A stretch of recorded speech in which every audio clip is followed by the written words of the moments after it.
ایک عورت ہیں خولہ بنت ثعلبہ رضی اللہ عنہا، ان کے خامن تھے اوس بن مالک، کسی بات پہ ناراض ہو کر طلاق دے دی۔ طلاق جاہلیت جس کو کہتے تھے طلاق ظہار۔ طلاق ظہار کیا تھا؟ کوئی شخص اپنی بیوی سے کہتا تو میرے لیے میری ماں کی پشت کی طرح ہے، انت علیہ کظہر امی، تو اس پر 3 طلاق پڑھتے تھے اور وہ عورت ہمیشہ کے لیے حرام ہوتی تھی۔ وہ کہیں اور نکاح کر کے طلاق لے کر بھی پہلے خامن سے شادی نہیں کر سکتی تھی۔ یہ تھا جاہلیت کا دستور، طلاق کس طرح پڑتی تھی۔ تو خولہ کو خامد نے کہہ دیا انت علیہ کظہر امی، وہ تو سر پیٹ کے بیٹھ گئے کہ یہ تو نے کیا کر دیا، پچھلی عمر میں مجھے تو نے طلاق دی اور ایسی طلاق دی کہ نہ میں تیرے ساتھ رہ سکوں نہ تو۔ وہ سیدھی اٹھ کے گئیں اللہ کے نبی کے پاس۔ حضرت عائشہ کے گھر کی باری تھی، حضرت عائشہ آپ کو کنگھی فرما رہی تھی، کنگھی کر رہی تھی، تو آ کے بیٹھ گئیں یا رسول اللہ میرے خامن نے مجھے طلاق ظہار دی ہے، آپ کا کیا حکم ہے؟ تو چونکہ ابھی اللہ کی طرف سے کوئی حکم نہیں آیا تھا تو آپ نے جو وہاں علاقائی رواج تھا اس کے مطابق آپ نے فرمایا حرمتی علیہ، خولہ طلاق ہو گئی، نکاح ختم۔ کہ یا رسول اللہ آپ نظر ثانی فرمائیں، آپ نظر ثانی فرمائیں۔ اکل مالی وافنا شبابی وانشق له بطنی، یا رسول اللہ میری جوانی ڈھل چکی ہے، میں اور شادی نہیں کر سکتی، میرا شباب ختم ہو چکا ہے، میرا پیسہ ختم ہو چکا ہے، وتفرق اہلی، ماں باپ میرے مر چکے ہیں، میں کس کے جا کے دروازے پر بیٹھوں؟ آپ نظر ثانی فرمائیں۔ آپ نے پھر فرمایا حرمتی علیہ، تو حرام ہو گئی۔ اس نے پھر کہا یا رسول اللہ آپ نظر ثانی فرمائیں، تو آپ چپ ہو گئے کہ سنتی نہیں مانتی نہیں، تو آپ نے سر جھکا لیا۔ حضرت عائشہ کنگھی کر رہی ہیں، جب اس نے دیکھا اللہ کا نبی متوجہ نہیں ہو رہا ہے، اچھا آپ نہیں سنتے ہیں، میں آپ کے رب کو سنا تھی، دوستی تھی، تعلقات استوار تھے، سفارتی مراسم ٹھیک تھے، کہ آپ نہیں سنتے ہیں، میں آپ کے رب کو سنا تھی۔ اس نے سے ہاتھ اٹھایا اور آسمان کی طرف منہ اٹھایا، اللہم ان لی منہ صبیۃ صغار، اے میرے رب میرے چھوٹے چھوٹے بچے ہیں، ان ضممتہم الی فجار، میری طاقت نہیں میں ان کو روٹی کھلاؤں، ان ضممتہم الیہ فضاعوا، باپ پہ سپرد کروں تو وہ بھی بوڑھا ہو چکا ہے، سنبھالنے کے قابل نہیں، یا اللہ اپنے نبی کی زبان پر، اپنے نبی کی زبان پر میرے حق میں فیصلہ اتار، میں قربان جاؤں خولہ کے تعلق اور عشق پر۔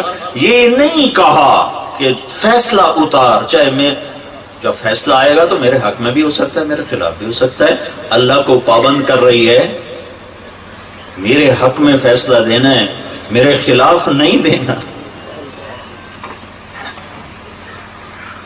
لاکھوں لوگ اعتکاف کرتے ہیں پورے پاکستان میں، لاکھوں حرم میں اعتکاف کرتے ہیں، اور آنسوؤں کے دریا بہاتے ہیں، ایک آنسو بھی اوپر نہیں جا رہا، اور اس کے چند قطرے ٹپکے اور عرش ہل گیا۔ یا اللہ میرے حق میں فیصلہ اتار، میرے حق میں، خولہ کے حق میں، اپنے نبی کے خلاف میرے حق میں فیصلہ دے۔ تو ایک دم اللہ کے نبی پر وحی کے آثار، اور آپ ایسے ہو جاتے تھے، گردن ڈھلک جاتی تھی اور غشی طاری ہو جاتی تھی اور ماتھے پہ پسینہ آ جاتا تھا۔ تو حضرت عائشہ نے کہا خولہ خولہ چپ کرو چپ کرو، وہی آ گئی وہی آ گئی وہی آ گئی۔ تو خولہ نے، وہ تو اوپر لو لگائی تھی، تو اس نے ایسے دیکھا تو آپ پر وحی، تو اس نے اور زور سے رونا شروع کر دیا کہ پتہ نہیں اب اللہ میرے حق میں فیصلہ کر رہا ہے یہ میرے خلاف فیصلہ کر رہا ہے۔ جب وحی ختم ہوئی آپ نے ایسے پسینہ پوچھا اور مسکرائے کہ خولہ مبارک، اللہ نے تیرے حق میں فیصلہ کر دی۔ صرف فتویٰ نہیں آیا، قرآن آیا تاکہ 1400 سال کے بعد لاہور کی عورتوں کو بتایا جا سکے کہ یوں بھی عورتیں تھیں، اور قیامت تک کے لیے خولہ زندہ ہو گئی قرآن کے ذریعے۔ اور کیا قرآن آیا؟ 28واں سپارہ، قد سمع اللہ قول التي تجادلك في زوجها وتشتكي الى الله والله يسمع تحاوركما ان الله سميع بصير الذين يظاهرون منكم من نسائهم ما هن امهاتهم ان امهاتهم الا اللائي ولدنهم وانهم ليقولون منكرا من القول وزورا وان الله لعفو غفور۔ قرآن آیا اور ایسا خوبصورت ہے کہ میں کیا بتاؤں۔ قد سمع اللہ، قد سمع اللہ۔ اللہ لا مکان و لا زمان ہے، آنے اور جانے سے پاک ہے، حرکت و سکون سے پاک ہے، اپنی ذات میں بے مثل بے مثال ہے۔ ہم اس کو نہ تصور میں لا سکتے ہیں نہ تخیل میں لا سکتے ہیں، لیکن اس آیت کا منظر یوں بنتا ہے، اس آیت کا منظر یوں بنتا ہے، قد سمع اللہ میں یہ مطلب بیان کیا جا رہا ہے، اے میرے محبوب جب خولہ نے فریاد کی تو میں خود زمین پہ اتر آیا اس کی فریاد سننے کی، میں خود آ گیا، اور خولہ کو اللہ نے عزت دی۔ قول التي تجادلك في زوجها، بڑا لمبا جیسے ہم نہیں ساتھ حضرت مولانا علامہ لگاتے ہیں نا کسی، تو یہ میرا رب لقب لگا رہا ہے اپنی بندی کے ساتھ، قول التي تجادلك في زوجها، ہاں ہاں وہ میری محبوب بندی جو تجھ سے جھگڑا کر رہی تھی، تجھ سے ہاں کروانا چاہتی تھی، تو انکار کر رہا تھا میرا محبوب۔ وتشتكي الى اللہ، اے میرے حبیب آپ نے تو نہ سنا، پھر اس نے مجھے سنایا۔